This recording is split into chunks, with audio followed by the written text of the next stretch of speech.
बाबुल इस्तिग़फ़ारि वत्तौबति। अन अबी हुरैरह रज़ियल्लाहु अन्हु क़ाल क़ाल रसूलुल्लाहि सल्लल्लाहु अलैहि वसल्लम वल्लाहि इन्नी ला अस्तग़फ़िरुल्लाह व अतूबु इलैहि फ़िल यौमि अक्सर मिन 70 मर्रतन। रवाहुल बुखारी। व अनिल अग़र्रिल मुज़नी रज़ियल्लाहु अन्हु क़ाल क़ाल रसूलुल्लाहि सल्लल्लाहु अलैहि वसल्लम इन्नहु ला युग़ानु अला क़ल्बी व इन्नी ला अस्तग़फ़िरुल्लाह फ़िल यौमि 100 मर्रतिन। रवाहु मुस्लिम। व अन्हु क़ाल क़ाल रसूलुल्लाहि सल्लल्लाहु अलैहि वसल्लम या अय्युहन्नास तूबू इलल्लाह फ़इन्नी अतूबु इलैहि फ़िल यौमि 100 मर्रा। रवाहु मुस्लिम। व अन अबी ज़र्र रज़ियल्लाहु अन्हु क़ाल क़ाल रसूलुल्लाहि सल्लल्लाहु अलैहि वसल्लम फ़ीमा यरवी अनिल्लाहि तबारक व तआला अन्नहु क़ाल या इबादी इन्नी हर्रमतु ज़ुल्म अला नफ़्सी व जअलतु बैनकुम मुहर्रमा फला तुज़ालिमू या इबादी कुल्लुकुम ज़ाल्लुन इल्ला मन हदैतुहु फस्तहदूनी अहदीकुम या इबादी कुल्लुकुम जाइउन इल्ला मन अतअमतुहु फस्ततइमूनी उतइमकुम या इबादी कुल्लुकुम आरिन इल्ला मन कसौतुहु फस्तक्सूनी अक्सूकुम या इबादी इन्नकुम तुख्तिऊन बिल्लैलि वन्नहार व अना अग़फ़िरुज़्ज़ुनूब जमीआ फस्तग़फ़िरूनी अग़फ़िर लकुम। औ कमा क़ाल अलैहिस्सलातु वस्सलाम। दोस्तों, बुज़ुर्गों, अज़ीज़ साथियों, ये जो दर्स है हदीस का जिस किताब से हो रहा है, इस किताब का नाम मिशकात शरीफ है। असल नाम मसाबिहुस सुन्ना है, लेकिन इसको मिशकात कहते हैं। इसमें सफ़ा नंबर 203 पर एक बाब साहिब मिशकात ने बांधा है, उसमें से रिवायत पढ़ी गई और उन्वान है बाब का इस्तिग़फ़ार और तौबा का बयान। एक तो लफ्ज़ इस्तिग़फ़ार आया और दूसरे लफ्ज़ तौबा आया। इन दोनों का बयान है, इस्तिग़फ़ार और तौबा। हम ये समझते हैं कि तौबा इस्तिग़फ़ार दोनों एक चीज़ है, हालांकि ऐसा नहीं है, बल्कि दोनों में फ़र्क है। इस्तिग़फ़ार में और तौबा में फ़र्क है, उसको समझना है। फिर रिवायतों में जिन बातों को कहा गया है उनको हमको समझना है। इसलिए बहुत ध्यान से ये समझिए कि इस्तिग़फ़ार किसे कहते हैं और तौबा किसे कहते हैं। इस्तिग़फ़ार के असल माना है मग़फ़िरत तलब करना, और मग़फ़िरत के असल माना पर्दा डालने के आते हैं, छुपा लेने के आते हैं। मग़फ़िरत के असल माना क्या है? पर्दा डाल देना, छुपा लेना। जब किसी चीज़ को छुपा लिया जाए तो उसको मग़फ़िरत कहते हैं, जिस पर पर्दा डाल दिया जाए उसको मग़फ़िरत कहते हैं। गोया कि बंदा ये कह रहा है अल्लाह से कि ए अल्लाह, आप मेरे गुनाहों पर पर्दा डाल दीजिए ताकि दुनिया वालों के निगाह से मेरे गुनाह ओझल हो जाए, छुप जाए, और आखिरत में तमाम मखलूक के सामने मेरे गुनाहों पर पर्दा डाल दीजिए ताकि आखिरत की शर्मिंदगी से मैं बच जाऊं। तो ये तो हुआ इस्तिग़फ़ार में, लेकिन तौबा के माना अलग आते हैं। ये कहते हैं इस्तिग़फ़ार तौबा पढ़ लो, तौबा इस्तिग़फ़ार कर लो। तौबा अलग है, इस्तिग़फ़ार अलग है। का तौबा के माना क्या है? तो तौबा के माना आते हैं लौटने के, रुजू करने के, वापस आ जाने के। एक आदमी जा रहा है, वो रिटर्न अगर आ रहा है तो वो तौबा है असल में लफ्ज़। क्या मतलब? एक बंदा है जो गुनाहों में हद से आगे बढ़ गया, अल्लाह की नाफरमानी में हद से आगे बढ़ गया, अल्लाह रब्बुल इज़्ज़त की ताअत को छोड़कर अल्लाह रब्बुल इज़्ज़त की फरमाबरदारी को छोड़कर हुक्म उदूली कर कर ये बंदा नाफरमानों की हद में दाखिल हो गया और वहां से रिटर्न आना, इसका नाम है तौबा। अल्लाह की फरमाबरदारी पर आकर खड़ा हो जाए, ये लौट कर आया है। अब तौबा के माना हुए लौट कर आने के, इस्तिग़फ़ार के माना है पर्दा डालने के, दोनों माना अलग अलग है। लेकिन जब लफ्ज़ तौबा अल्लाह रब्बुल इज़्ज़त के लिए इस्तेमाल किया जाएगा तो इसका मतलब ये नहीं होगा लौट कर आने के लिए। बंदे के लिए तो है कि वो लौट कर आया, लेकिन अल्लाह रब्बुल इज़्ज़त के लिए जब तौबा का लफ्ज़ आएगा हदीस में या कुरान में, तो उसमें तौबा से मुराद उस वक्त में जो लिया जाएगा वो है कबूल करने के। यानी गोया कि एक बंदे ने तौबा की, वो लौट कर आया अल्लाह के दरबार में, अल्लाह से अपने गुनाहों की माफ़ी मांगी, तो अल्लाह रब्बुल इज़्ज़त ने रुजू कर लिया, यानी उसकी तौबा को कबूल कर लिया। तो तौबा के माना उस टाइम में क्या होंगे? कबूल करने के होंगे, जब इसका निस्बत किसकी तरफ हो? अल्लाह की तरफ अगर हो तो। अब आप गौर कीजिए, तौबा और इस्तिग़फ़ार का बयान है। इस तौबा इस्तिग़फ़ार के लिए, तौबा के लिए कुछ चीज़ शर्त है या नहीं? कि तौबा किस चीज़ का नाम है? मुंह छोड़ लेने का नाम तौबा है? नहीं, का 3 चीज़ों का नाम तौबा है। बहुत ध्यान से सुनिएगा, 3 काम करने पड़ते हैं तौबा के लिए। एक तो सबसे पहले जिस काम को कर रहा था, जिस नाफरमानी में लगा हुआ था, जिस गुनाह के अंदर मुब्तला था, उस पर शर्मिंदा हो कि ये मैंने ये गलत किया, ये मुझसे गलती हुई, ये मुझसे गुनाह हुआ। तो जिस चीज़ से अल्लाह रब्बुल इज़्ज़त ने मना किया था, इसने नाफरमानी करके उसको कर लिया, तो ये आदमी उस पर सबसे पहले शर्मिंदा हो, नादिम हो। अगर नादिम और शर्मिंदा होता है तो ये तौबा के एक दरवाजे पर दाखिल हुआ।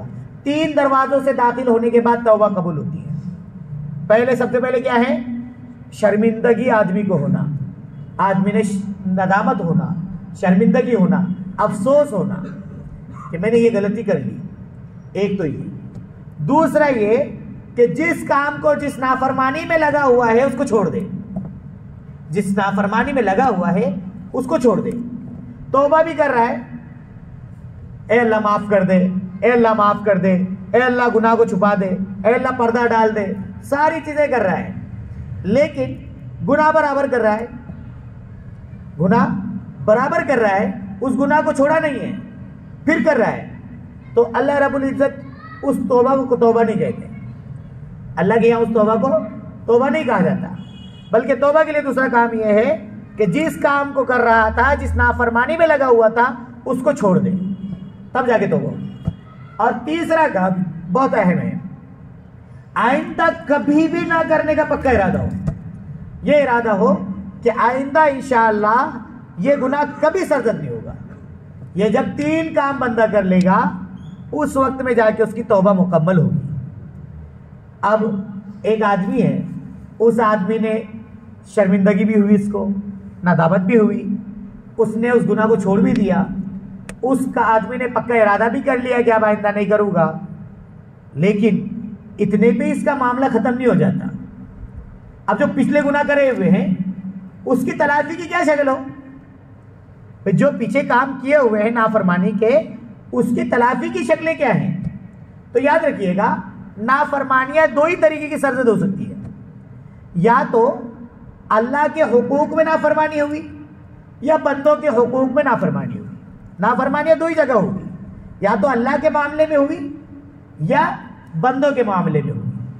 अगर अल्लाह के मामले में है तो देखा जाएगा अल्लाह के हुकूक के अंदर अगर कमी की है तो जिस चीज़ को छोड़ा है, जिस नाफरमानी को किया है, उस नाफरमानी को की कज़ा है या नहीं।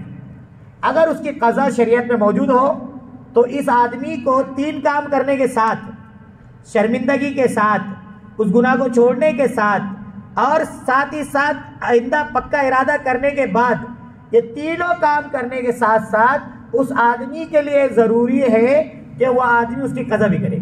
जैसे मसलन एक आदमी नमाज नहीं पढ़ता तो वो भी अल्लाह की नाफरमानी कर रहा है। अब नमाज नहीं पढ़ा उसने, लेकिन उसको किसी ने समझा दिया। कोई जमात आई, उससे मुलाकात की, उसने उस मुलाकात में पक्का इरादा किया कि अब मैं कभी नमाज नहीं छोड़ूंगा। वो बंदा अपने आप को गुनाह से, यानी गोया से नमाज जो छोड़ता था उस गुनाह से उसने अपने आप को रोक लिया, तौबा कर लिया, शर्मिंदगी उसको हुई, उसने छोड़ भी दिया, नमाज पढ़ना शुरू कर दिया। जो नमाज को छोड़ने वाला अमल था उससे रुजू कर लिया और आइंदा न छोड़ने का इरादा भी कर लिया। लेकिन पीछे जो बालिग हुआ, जब से नमाजें छोड़ी है, उस नमाजों की क्या होगी?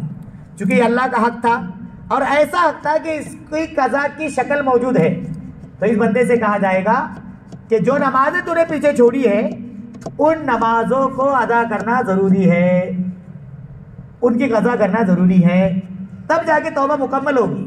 बात समझिएगा, तौबा मुकम्मल उसी वक्त में होगी जब के वो बंदा नमाजों की कज़ा कर ले। अगर रोजे उसने छोड़े हैं, रोजे की कज़ा है, तो ये बंदा ये नहीं कि आइंदा पूरे रोजे रख रहा हूं मैं, नहीं, पीछे जो छूटे हैं उन रोजों की कज़ा करना जरूरी है। एक बंदा ज़कात देता, ज़कात उसको पता नहीं थी, लेकिन उसको मालूम पड़ा कि ज़कात माल की देना जरूरी है, तो अब वो आइंदा पूरी ज़कात देने लगा, लेकिन पिछले सालों की छोड़ा हुआ है, तब भी तौबा मुकम्मल नहीं हुई, बल्कि उसको पिछली ज़कातें अदा करना जरूरी है, साथ साथ ये आगे की देते रहना है। ये काम उसको करने हैं। ये तो उस वक्त में है जबकि अल्लाह का हक हो और उसकी कज़ा मुमकिन हो। लेकिन अगर उसकी कज़ा मुमकिन नहीं है, मसलन अल्लाह रब्बुल इज़्ज़त ने इसको हुक्म दिया था कि तू जिना मत कर, मिसाल के तौर पर इस बंदे से जिना हो गया, अब इसकी तलाफी की क्या शक्ल हो? तो इसकी तलाफी की शक्ल अगर इस्लामी हुकूमत है तो वहां पर तो वो है तौबा की शक्ल कि आदमी अगर शादीशुदा है या कुंवारा देखा जाएगा। अगर कुंवारा है और कुंवारेपन में उससे जिना सरजद हुआ तो 100 कोड़े लगाए जाएंगे। लेकिन अगर उस आदमी से शादीशुदा होने की हालत में, और इस्लामी हुकूमत है, शादीशुदा होने की हालत में जिना सरजद हो गया, अल्लाह की नाफरमानी सरजद हुई, तो इस बंदे को संसार कर दिया जाएगा। संसार किसे कहते हैं कि गड्ढा खोदा जाएगा, आधा इसको सीने तक गाड़ दिया जाएगा और फिर पूरे गांव के महल्ले के लोग जमा होंगे और फिर उसको पत्थर मार मार कर उसको जख्मी कर करके उसकी जान ले लेंगे। ये है सच्ची तौबा। इसलिए कि माइज असलमी रजी अल्लाह अन्हु से जब गुनाह सरजद हुआ, जिना हुआ, तो वो अल्लाह के नबी के दरबार में आए हैं और आने के बाद उन्होंने रसूलुल्लाह के सामने कहा कि या रसूलुल्लाह मैं शादीशुदा था, मेरे से जिना सरजद हो गया, आप मेरी तौबा की शक्ल बताइए। तो अगर तौबा इसका ही नाम होता और माफ़ी मांग लेने का नाम होता तो रसूलुल्लाह क्या कहते थे कि भाई चल अल्लाह 2 रकात पढ़ के सलात तौबा पढ़ ले, अल्लाह से मांग ले। लेकिन तौबा मुकम्मल कब होगी?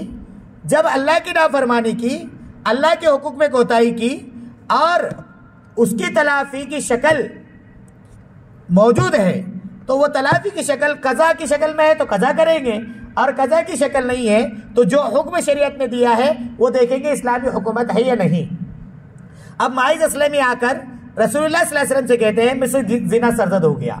आप कह रहे अरे भाई तुम ईमान के आला दर्जे की वजह से कह रहे होगे, तुमने छू लिया होगा, तुम उसको जिना समझ रहे होंगे, तुमने देख लिया होगा, उसको जिना समझ रहे होगे। उन्होंने कहा नहीं, ये कुछ नहीं हुआ। जब 4 मरतबा ये मसला हुआ, आखिर में आप सल्लल्लाहु अलैहि वसल्लम ने कहा कि भाई ले जाओ मैदान के अंदर गड्ढा खोदो और माइज असलमी को उसके अंदर गाड़ दो। जब गाड़ दिया गया, अब सब ने पत्थर मारना शुरू किए। एक साहब ने पत्थर की जगह पर हड्डी फेंक कर मारी जो उनके सर के खोपड़ी को लगी, जिससे खून का फवारा उड़ा। तो एक साहब के कपड़ों पर वो खून के छींटे उड़े, तो कहने लगे ऐसे काम करा क्यों? सिर्फ इतना जुमला बोले उन्होंने। क्या जुमला बोले? ऐसा काम करा क्यों कि ये टाइम आया, ऐसे खून देखो कैसा कर दिया। रसूलुल्लाह सल्लल्लाहु अलैहि वसल्लम के कान में वो अल्फाज पड़े। आपने कहा जुबान रोको अपनी, खामोश, अपनी जुबान रोक लो। क्यों?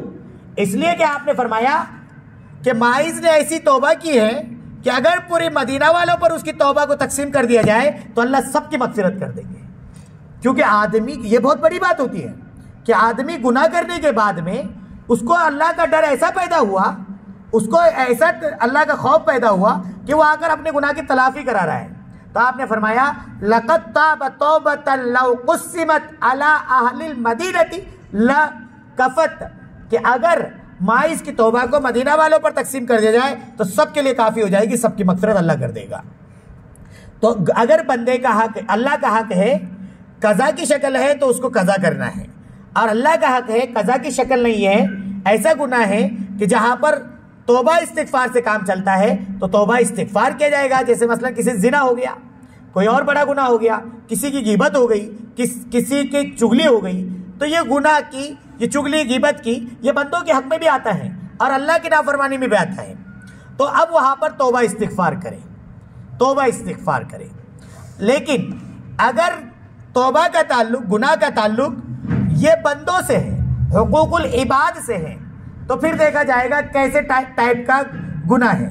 अगर माली एतबार से गुनाह किया, मसलन किसी का ले लिया, उसको दे रहा ही नहीं वापस, किसी का नाजायज़ माल हड़प करके रख लिया, किसी की प्रॉपर्टी दबा ली, किसी की जायदाद दबा ली, तो अब ये तौबा करने से काफ़ी नहीं है।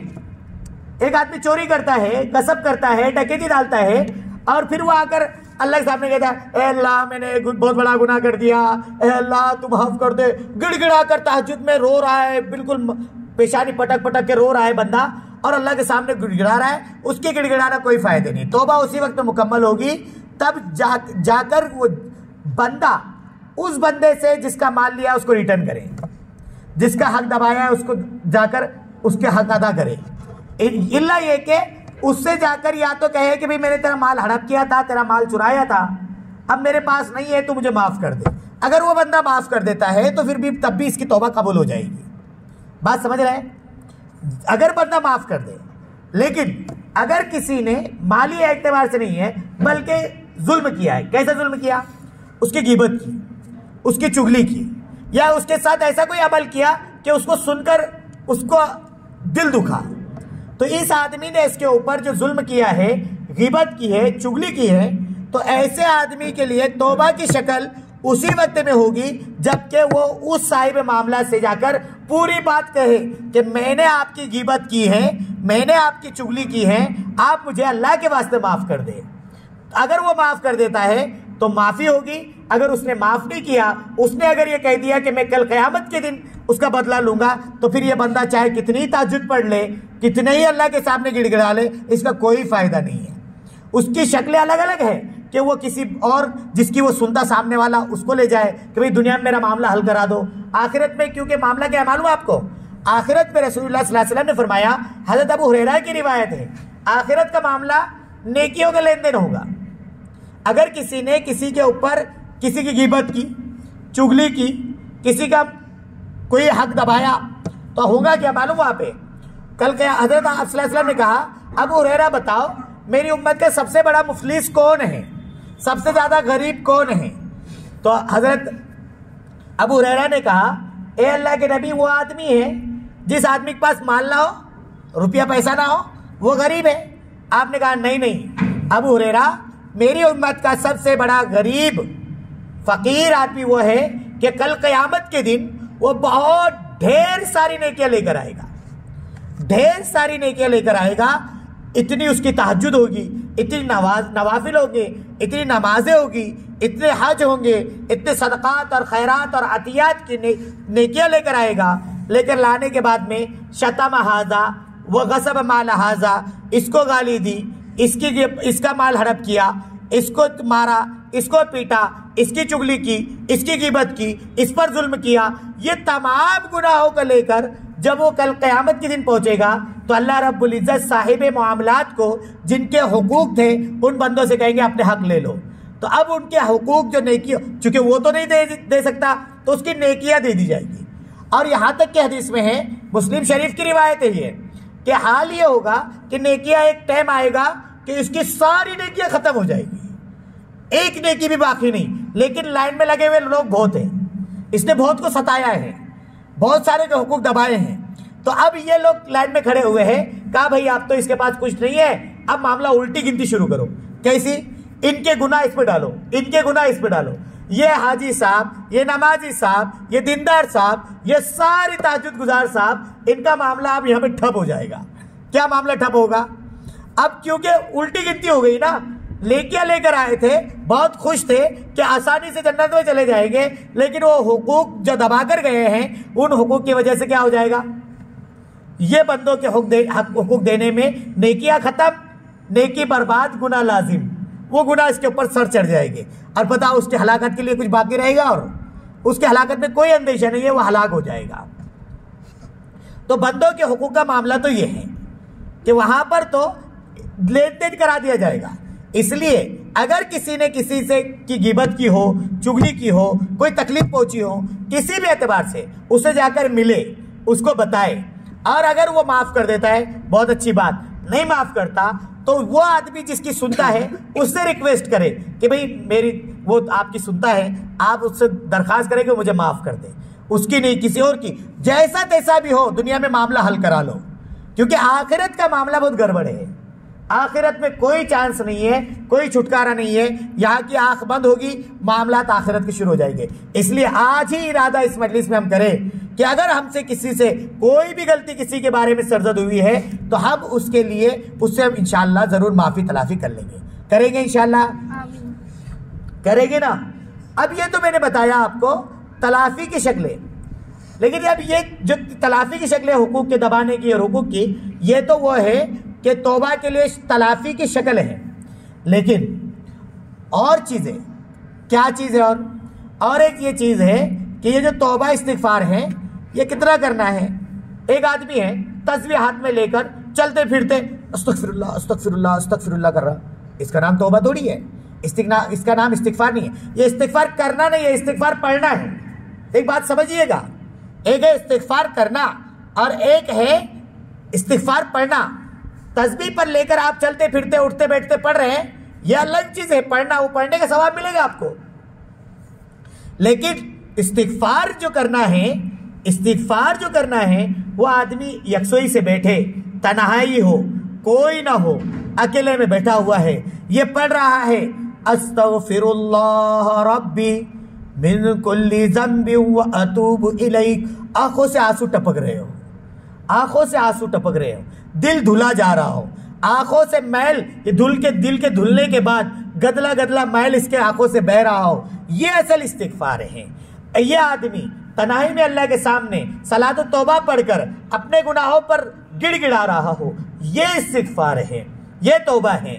इस तरीके का काम करना पड़ेगा। रसूलुल्लाह सल्लल्लाहु अलैहि वसल्लम का मामूल हजरत अबू हुरैरा क्या बता रहे हैं वो हम गौर करें। आप कितने इस्तिगफार करते थे और कितने तौबा करते थे वो आप अंदाजा लगाइए। क्या कहते हैं अबू हुरैरा? अबू हुरैरा कहते हैं अन अबी हुरैरा रज़ियल्लाहु अन्हु क़ाल क़ाल रसूलुल्लाह सल्लल्लाहु अलैहि वसल्लम। हज़रत अबू हुरैरा कहते हैं अल्लाह के रसूल ने फरमाया वल्लाहि इन्नी लअस्तगफिरुल्लाह व अतूबु इलैहि फिल यौमी, बखुदा मैं इस्तिगफार करता हूँ, मैं तौबा करता हूँ, फिल यौमी रोजाना, अक्सर मिन 70 मर्रतन, 70 से ज्यादा मरतबा। अब यहाँ उलमा ने कहा रसूलुल्लाह सल्लल्लाहु अलैहि वसल्लम को तौबा की क्या जरूरत थी? आप तो बख्शाए थे, आपके गुनाह तो अगर बिलफर्ज हो भी जाए तब भी माफ थे। ये तो सूरह फतह में आपको मुजदा सुना दिया गया था, फिर आप क्यों इस्तिगफार कर रहे हैं? फिर आप तौबा इस्तिगफार क्यों कर रहे हैं? उलमा ने एक वजह लिखी, उम्मत को सिखलाने के लिए कर रहे हैं। एक वजह क्या लिखी? उम्मत को सिखलाने के लिए आप तौबा इस्तिगफार कर रहे हैं। दूसरी वजह ये लिखी है, और एक उम्मत को सिखलाने के लिए दूसरी वजह ये लिखी है कि तौबा इस्तिगफार मुस्तकिल इबादत है।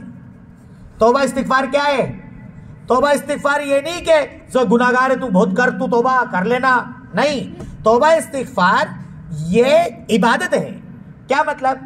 जिस चीज के करने का हुक्म अल्लाह कुरान में दे वो इबादत होती है। अल्लाह ने कहा या अय्युहल्लज़ीना आमनू, ए ईमान वालो, तूबू इलल्लाहि तौबतन नसूहा, अल्लाह से सच्ची पक्की तौबा करो। और इबादत में आप सल्लल्लाहु अलैहि वसल्लम तो हरीस थे ही, आप सल्लल्लाहु अलैहि वसल्लम इबादत के बहुत दिलदादा थे, तो आप मौका हाथ से जाने देना नहीं चाहते थे, इसलिए आप क्या करते थे? तौबा और इस्तिगफार किया करते थे 70 से ज्यादा मरतबा। ज्यादा की क्या हद थी वो कोई नहीं बता सकता, 70 से ज्यादा की कोई हद बता नहीं सकता। अगली वाली रिवायत में हजरत अगर ने जो रिवायत बयान की है वो बड़ी अजीब व गरीब है। आप गौर करिएगा उस रिवायत पे, और बहुत हार्ड है, इसलिए समझिएगा। उतनी बात बताकर अपनी बात इंशाल्लाह खत्म करेंगे। क्या है इबादत में मालूम? हजरत अगर मुज़नी रजी अल्लाह अन्हु कहते हैं, आप सल्लल्लाहु अलैहि वसल्लम ने फरमाया, वादिल अगरिल मुज़नी रजी अल्लाह अन्हु क़ाल रसूलुल्लाह सल्लल्लाहु अलैहि वसल्लम, रसूलुल्लाह सल्लल्लाहु अलैहि वसल्लम ने फरमाया, इन्नहु ला युगानु अला क़ल्बी। ये युगान का तर्जमा कोई आलिम दीन करने के लिए तैयार नहीं होता है, डर लगता है। क्यों मालूम? आप कह रहे हैं गैनुन के माना असल में आते हैं पर्दा डाल देने के, और कल्ब के माना कल्बी मेरा दिल। गोया के तर्जमा जाहिर ये हो रहा है मेरे दिल पर पर्दा पड़ जाता है रसूलुल्लाह के। तो उलमा कहते हैं तर्जमा हम नहीं करेंगे। क्यों नहीं करेंगे? कि रसूलुल्लाह के दिल पे कब पर्दा पड़ेगा भाई? क्योंकि पर्दा पड़ना तो बहुत नुकसान की चीज़ है ना। इसलिए क्या गया कि रसूलुल्लाह सल्लल्लाहु अलैहि वसल्लम के दिल पर कोई पर्दा नहीं पड़ता था। फिर क्या था? असल में उम्मत को तालीम देनी थी। अगर ये बात ले ली ना तो फिर कोई एतराज़ नहीं होगा। उम्मत को तालीम देनी थी, और उम्मत को तालीम देने के लिए आपने अपनी मिसाल दी। इन्नहु ला युगानु अला क़ल्बी, मेरे दिल पर पर्दा पड़ जाता है, यानी हर आदमी के दिल पर पर्दा पड़ जाता है। समझ रहे बात? यह आपने मिसाल अपनी दी, मुराद उम्मत है। क्यों? बात हज़रात ने तर्जमा किया, इन्नहु ला युगानु अला क़ल्बी, मेरा दिल गर्द गुबार आलूद हो जाता है, मैल कुचल दिल में जमा हो जाता है। ये उम्मत के एतबार से तर्जमा कर रहा हूं, बात समझिएगा। क्या मतलब? उलमा ने कहा कि सोहबत का असर पड़ता है, सोहबत का असर पड़ता है।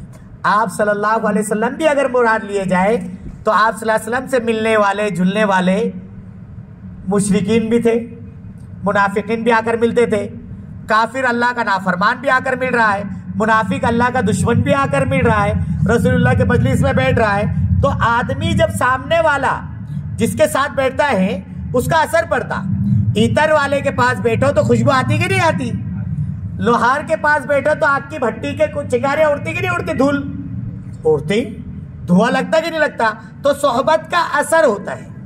आदमी जब रसूलुल्लाह सल्लल्लाहु अलैहि वसल्लम इनके साथ बैठ रहे हैं, उठ रहे हैं, या हर आदमी दुनिया वालों के साथ, दुनियादारों के साथ, गुनाहगारों के साथ उठना बैठना इसका अगर होगा तो इसके दिल के ऊपर क्या पड़ेगा? असर पड़ेगा, दिल गदला होगा। तो इसके लिए क्या करे? ये इस्तिगफार करे। तो कहा वइन्नी लअस्तगफिरुल्लाह फिल यौमि मिअता मर्रा, कि मैं रोजाना अल्लाह से 100 मरतबा इस्तिगफार करता हूं। क्यों? ताकि दिल का मैल क्या हो जाए? साफ हो जाए। दिल का मैल काहे से चढ़ता है? दिल का मैल काहे से चढ़ता है?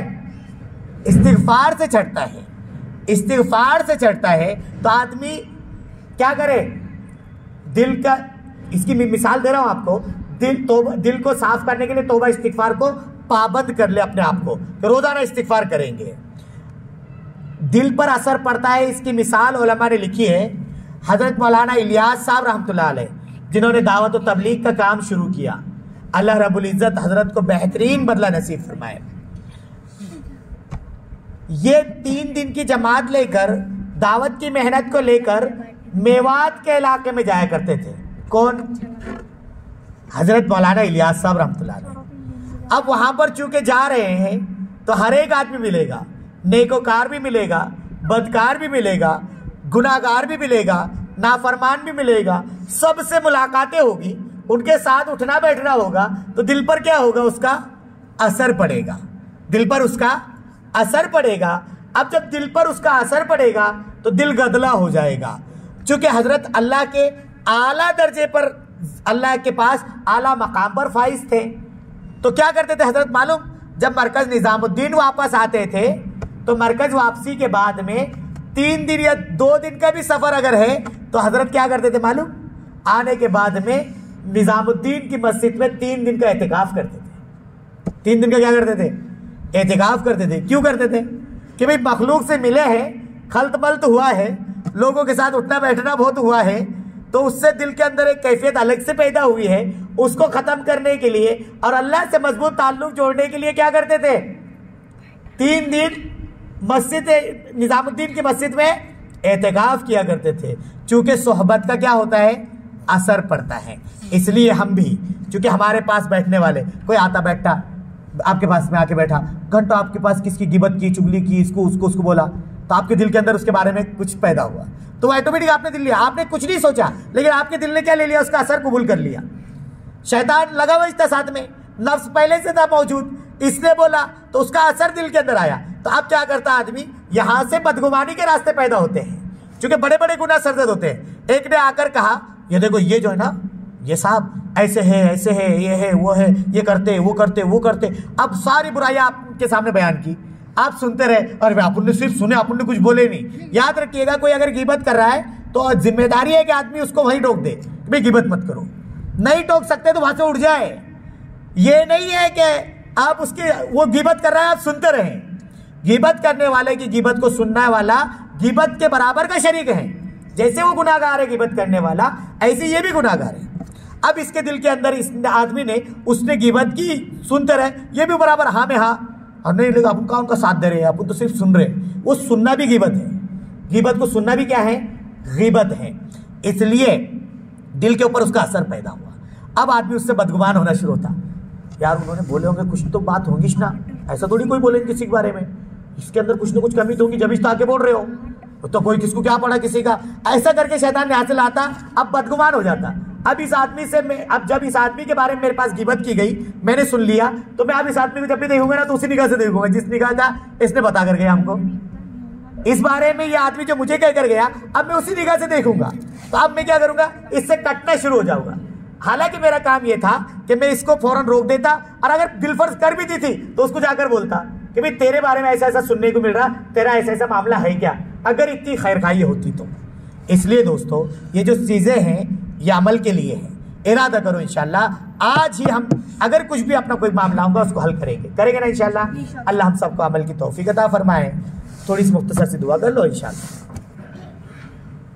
अल्हम्दुलिल्लाहि रब्बिल आलमीन वस्सलातु वस्सलामु अला सय्यिदिल अंबिया'i वल मुरसलीन व अला आलिहि व अस्हाबिहि अजमाइन। ए प्यारे अल्लाह, हम सब के गुनाहों को माफ़ फरमा, हम सब के खताओं से दरगुजर फरमा, हम सबको अपना ताल्लुक़ नसीब फरमा, अपनी मोहब्बत अता फरमा।